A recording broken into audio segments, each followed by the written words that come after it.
professor Dr. José Eduardo Zani, da Unesp de Rio Claro, que vai falar sobre os estudos para a criação do Geoparque do Corumbataí.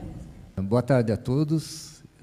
Eu agradeço a Luciana, a Unicamp, o Penses, aqui pelo convite, né? É um prazer, uma satisfação enorme estar aqui, né? E participando dessa discussão que de uma área, a área física que a gente mora e conhece um pouco, né?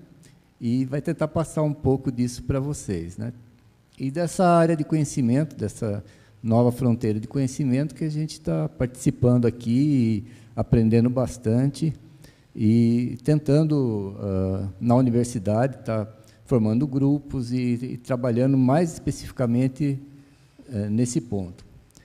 A minha apresentação ela é mais descritiva, e ela teve a colaboração aí da professora Maricelma e do André Colia, que é aluno, geólogo formado quinta-feira pela Unesp, está aqui presente também.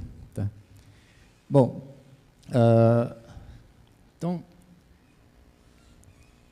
para pensar na bacia do Corumbataí, num possível geoparque do Corumbataí, a gente pensa automaticamente numa unidade de análise, que é a bacia hidrográfica, que tem cerca de, talvez, uns 50, 60 quilômetros norte e sul, por 30, 40 leste e oeste, está dentro aqui da bacia. O apontador é aqui. Tá. Bom, então está dentro do contexto da bacia do Piracicaba, né?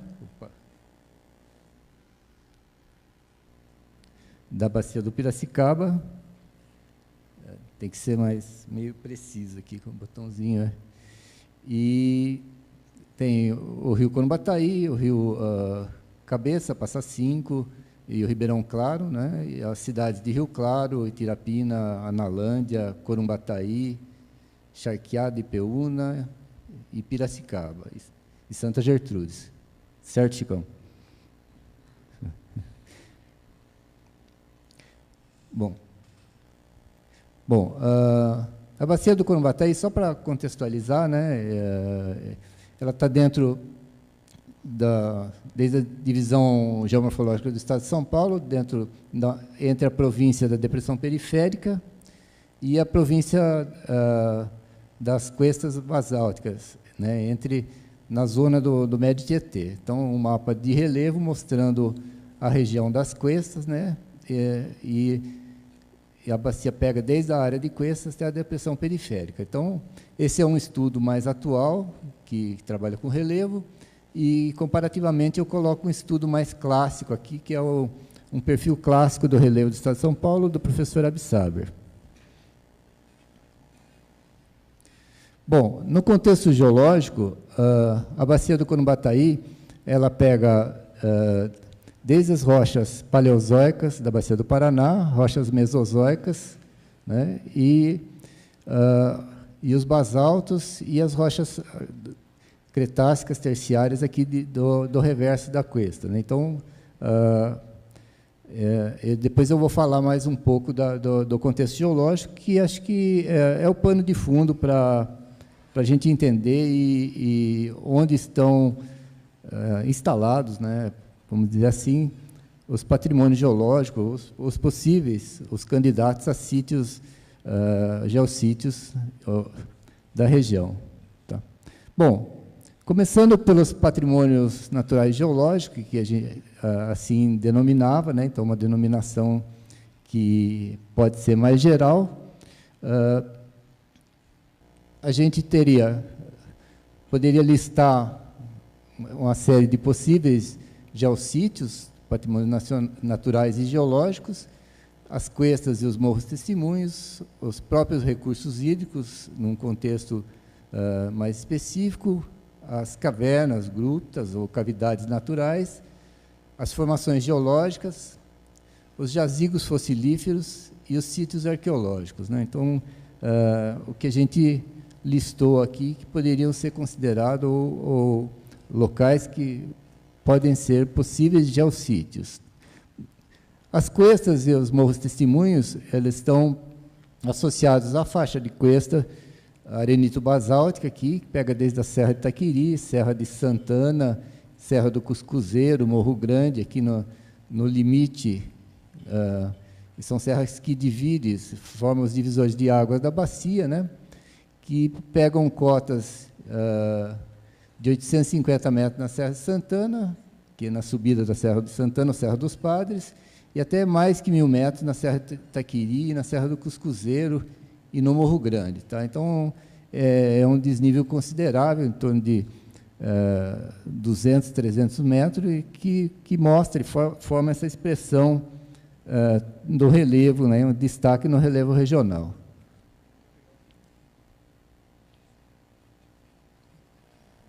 Bom, também, dentro desse estudo, para mostrar que isso é um estudo que tem coisas novas e tem coisas que tem estudos clássicos da região, né? Então, tem esquemas de relevo, né, de perfis de relevo, projetando a geologia, como esse da professora Margarida Penteado, 76, né, na tese de doutorado dela, ela associa esses autos topográficos com superfícies de erosão, né, e superfícies que marcariam a evolução do clima aí no terciário, no Cenozoico. Tá?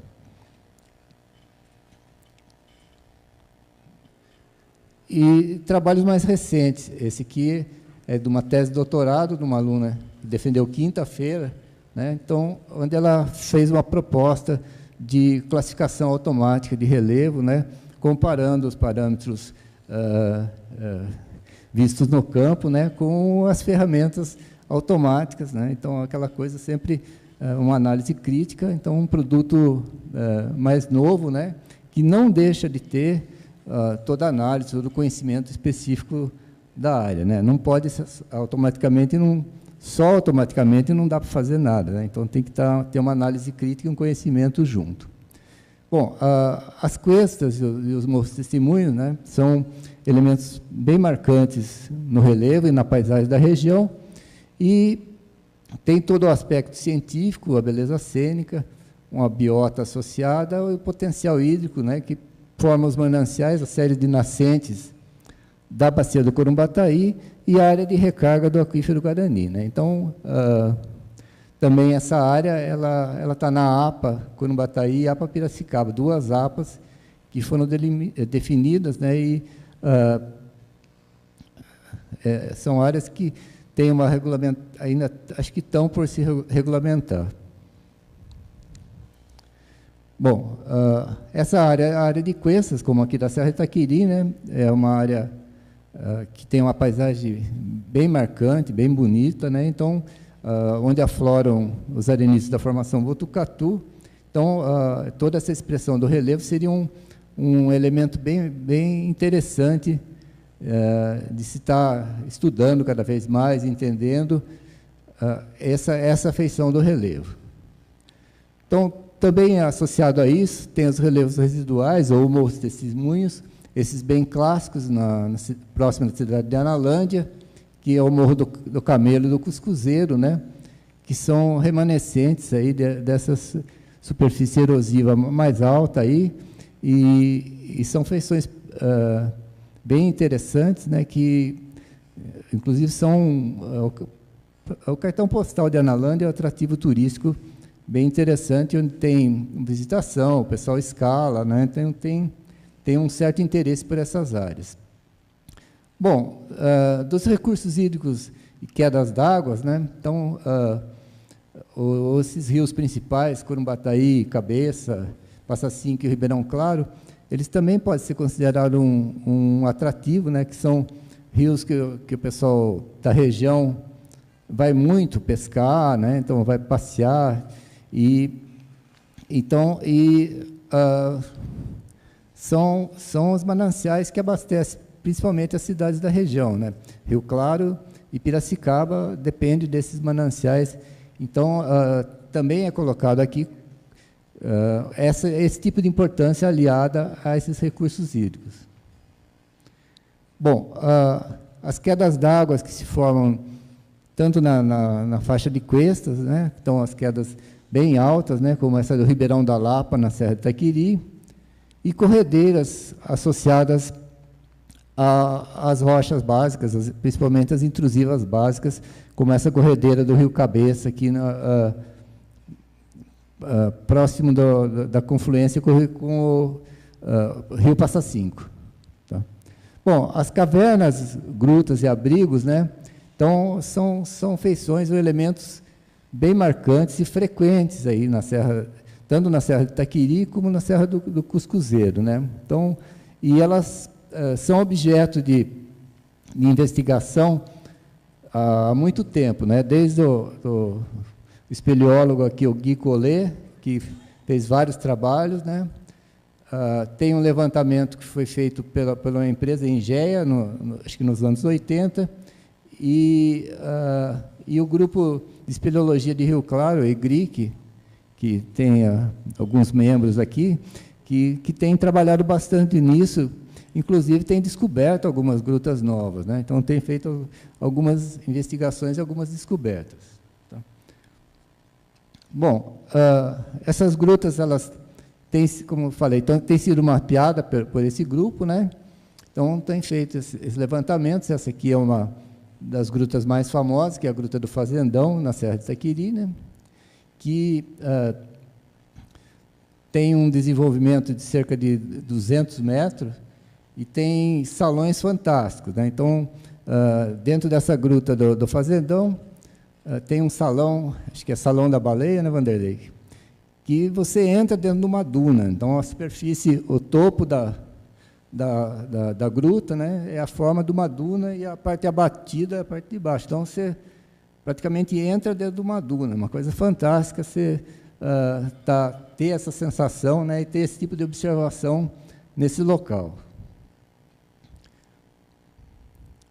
Bom, o Abrigo da Glória também é outra cavidade na Serra de Itaquiri, próximo do Fazendão, grutas com essa boca de sapo, né, que tem uma entrada, um portal de entrada bem grande aqui, ó. Estão vendo uma pessoa ali no círculo em amarelo.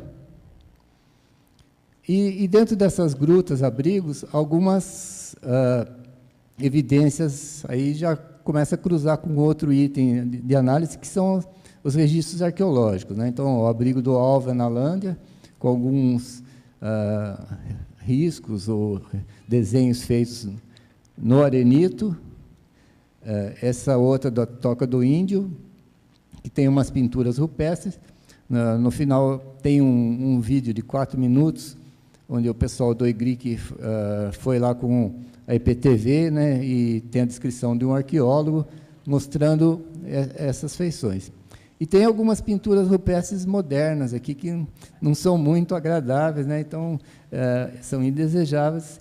Então, dentro, você pega um paredão desse com uma certificação cruzada eólica enorme, aí, um afloramento lindíssimo, totalmente degradado. Bom, as formações geológicas que têm um valor científico e econômico para a região, né, elas podem ser vistas na Bacia do Corumbataí, e eu vou emprestar uma fala do professor Alexandre Perinoto, que a gente, navegando pelo rio Corumbataí, a gente pode fazer uma viagem no tempo geológico, ou seja, saindo desde das rochas mesozoicas aqui das cabeceiras, dos areniscos da formação Botucatu, dos basaltos, percorrendo rochas permianas da formação Corumbataí, e aqui chega nessa marca vermelha aqui, passa por uma região que é um alto estrutural, que é denominado Domo de Pitanga, né, que é uma área que tem muito interesse, inclusive didático. A USP, a Unicamp e a Unesp fazem treinamento de mapeamento geológico nessas áreas, onde a gente tem exposição de rochas, desde rochas como essa, mais para a base da coluna da Bacia do Paraná, do Grupo Itararé, né, de amictitos, como esse aqui do Itararé, né, até as rochas mais novas.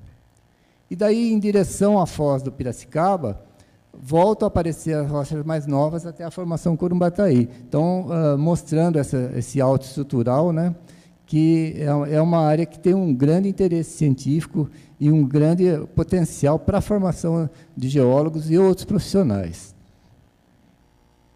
Bom, dessas unidades geológicas, eu destaco aqui a formação Irati, que tem um interesse e uma importância, teve mais no passado, uma importância grande pela exploração dos calcários dolomíticos, principalmente no uso da agricultura, né? E dos folheiros pirobetuminosos, né, que a presença, como uma rocha geradora de petróleo e gás, né, ela foi objeto de perfuração, ou a região foi objeto de perfuração de poços pela Conselho Nacional de Petróleo e depois pela Petrobras, associado com essa estrutura geológica, mas foi só uma fase que foi pesquisada, e tem esse registro dessa história. Tá? A formação Corumbataí, que são as rochas síltico-argilosas, que são muito exploradas na região pela indústria, pelo polo cerâmico de Rio Claro e Santa Gertrudes, né? Então, tem um potencial econômico enorme, e também é uma coisa que tem que se cuidar, saber de como explorar e como isso vai ficar depois. Né? A formação Piramboia, né, que tem os arenitos com essas estratificações cruzadas lindíssimas, né?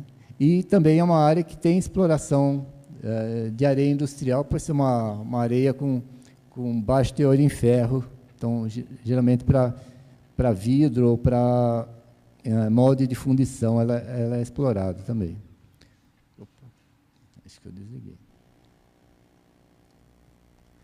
Bom, e a formação Botucatu, que tem um destaque lá na faixa de cuesta e num relevo residual como esse do Cuscuzeiro, né, que são os arenitos eólicos, as dunas imensas, né, na faixa de cuesta, que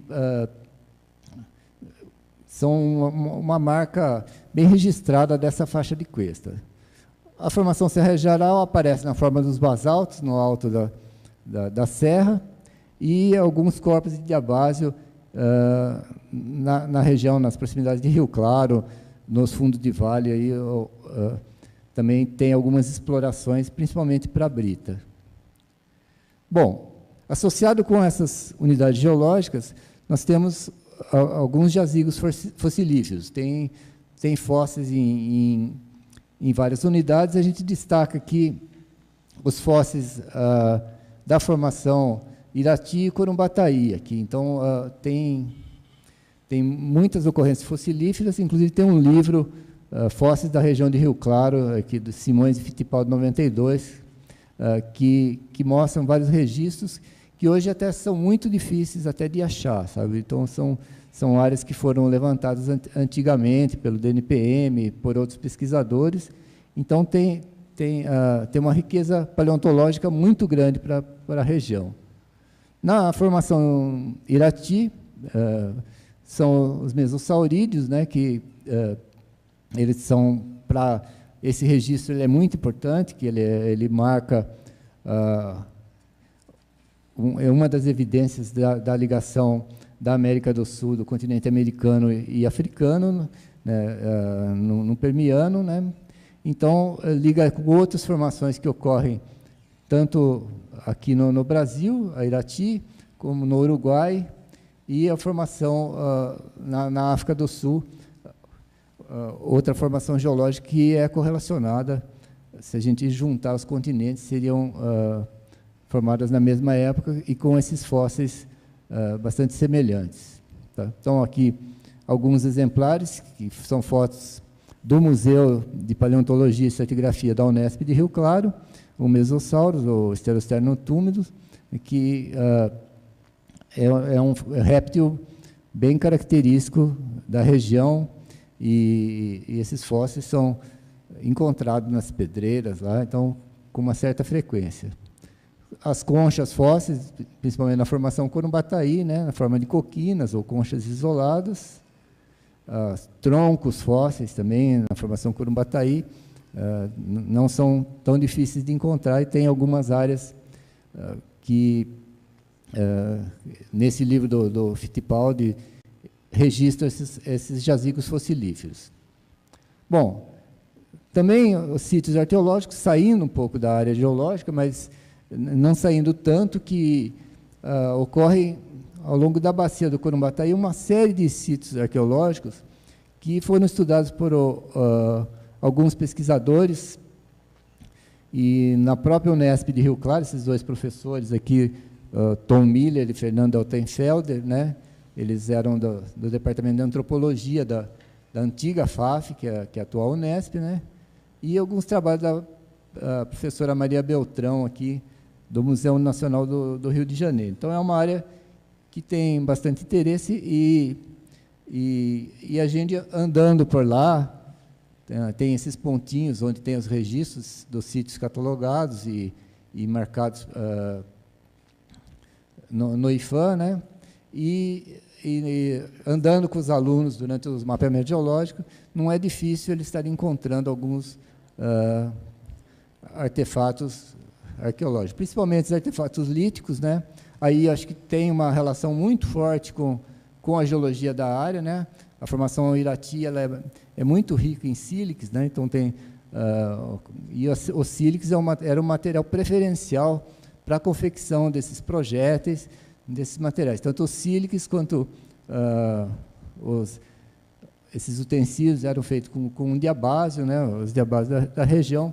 Então é um material muito importante, e tem uma série de estudos, tem um acervo em Araraquara, e muita coisa, esse material aqui, foi conseguido com um arqueólogo amador, né, o seu João Boer, que é falecido, né, ele tem uma coleção, na casa dele ainda tem essa coleção particular, né, então é um material que ele conseguiu com essa paixão que ele teve durante a vida, morador da região, foi coletando esses artefatos e fez um museuzinho na sua casa. Tá?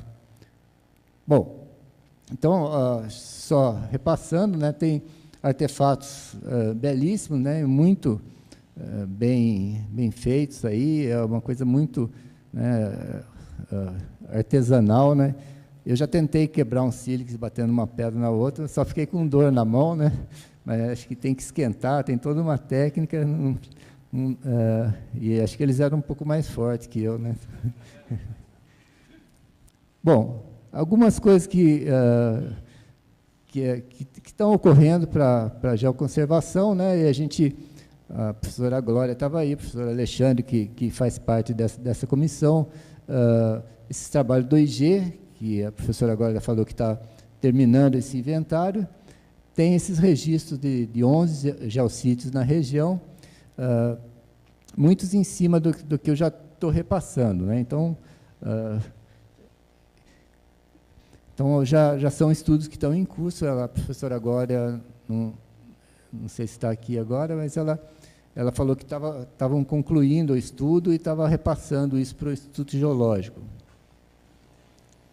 Bom, então, em suma, a Bacia do Corumbataí ela é um cenário, é um laboratório onde cabem muitas pesquisas, muita coisa tem sido feita, né? Então, ela tem condições de estar fazendo, desenvolvendo várias pesquisas, e a gente pode estar caminhando na direção, pegando, né, a gente veio aqui, está aprendendo um pouco mais do tema especificamente, e agora com o pessoal do consórcio junto também, incentivando, estamos retomando esse caminho, e como moradores da bacia, eu acho que temos chance de estar progredindo nisso. Bom, de alguns produtos que já foram feitos, tem esse mapa que foi feito do pós-doutorado da Maricelma, né, que é um mapa pictórico aqui, ilustrativo da bacia, que registra esses sítios, né, então localiza isso durante a bacia, e foi na época também, em 96, foi produzido um livro pelo Arquivo Histórico de Rio Claro, que foi reeditado agora em 2008, 2009. 2009. Tá. Bom, O que está paralelo a isso que está ocorrendo, a gente sempre destacou a importância da formação Irati para a região. Então, o professor Alexandre, a gente sempre tem uma preocupação.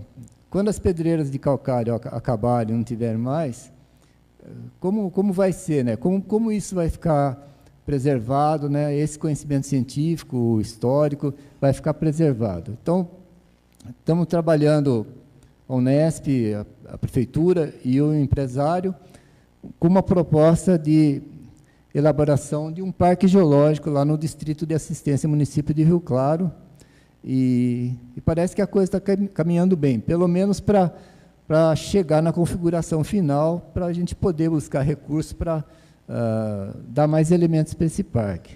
Então, a gente já tem uma ideia básica, todos os estudos necessários para isso foram feitos e foram objetos, até a gente aproveitou, foram objetos do TCC do André Colia, que está aqui, né? Ele apresenta, esse estudo apresenta uma planta, né, de como seria a configuração final do parque, com os pontos de acesso ao paredão, né, um paredão como esse aqui, as áreas de estacionamento, tal. Então já se tem uma ideia de um desenho próximo do que seria o parque. E esse parque provavelmente seria um geossítio dentro do Geoparque do Corumbataí. O André também fez um folder aqui, que ele deixou aí na recepção, né, que mostra um pouco disso e de algumas coisas que mostram a importância desse geossítio, ou desse futuro. Bom, eu agradeço a apresentação. Tem um vídeo, que eu vou tentar passar aqui, se eu não conseguir, o Vanderlei, um vídeo de 4 minutos, a Luciana mostrou 5 minutos para mim, aí, mas já foram um pouco. Em Rio Claro, o 20º Encontro Estadual de Espeleologia, o estudo das cavernas e grutas. São palestras, apresentações de trabalhos e conferências, mas o destaque é a parte prática. A sala de aula é ao ar livre, numa paisagem deslumbrante e cheia de histórias e descobertas.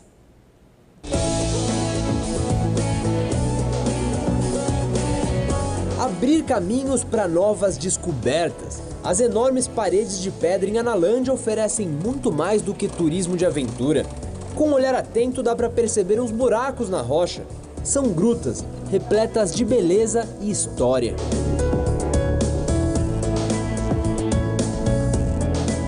Muitos turistas e pesquisadores vêm até essa gruta, mas não só por causa do visual que tem daqui de cima. O que eles querem observar mesmo são detalhes que pra gente passam quase despercebidos. São as pinturas rupestres, que aos olhos de quem entende, escondem muita beleza. Elas foram descobertas aqui há mais ou menos 2 anos por integrantes do EGRIC, grupo de pesquisadores de cavernas da Unesp de Rio Claro. Agora os alunos voltaram para cá para o 20º Encontro de Espeleologia, nome dado a esse tipo de estudo. Quem conduziu a aula foi o experiente arqueólogo e professor Astolfo Araújo, que já liderou pesquisas em cavernas do mundo todo, como recentemente na Jordânia, por exemplo.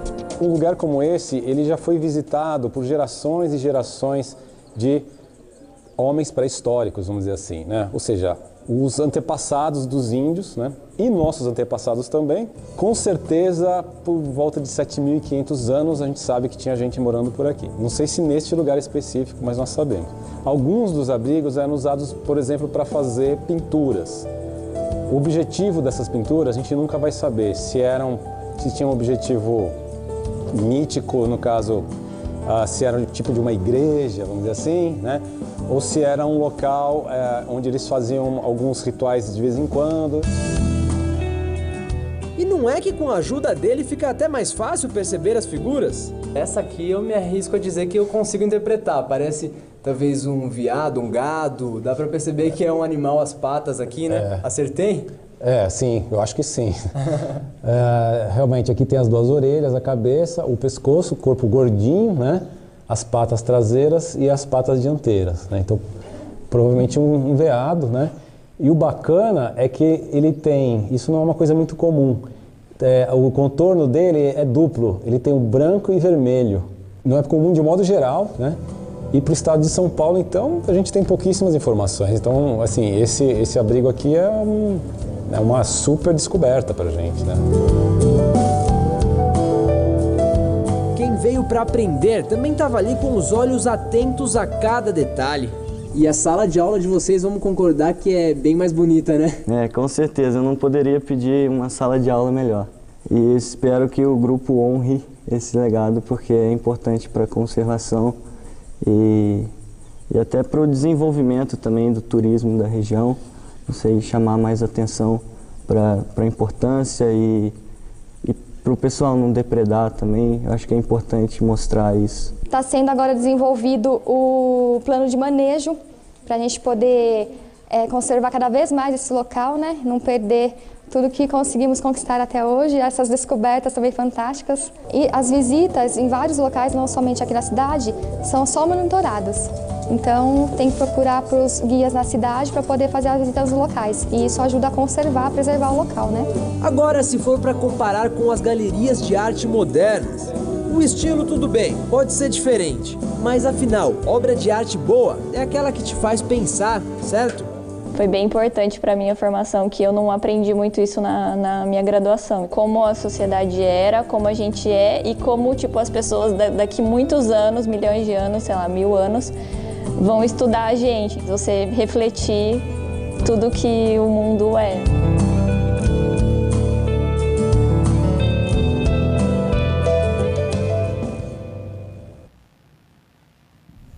Ok, obrigado.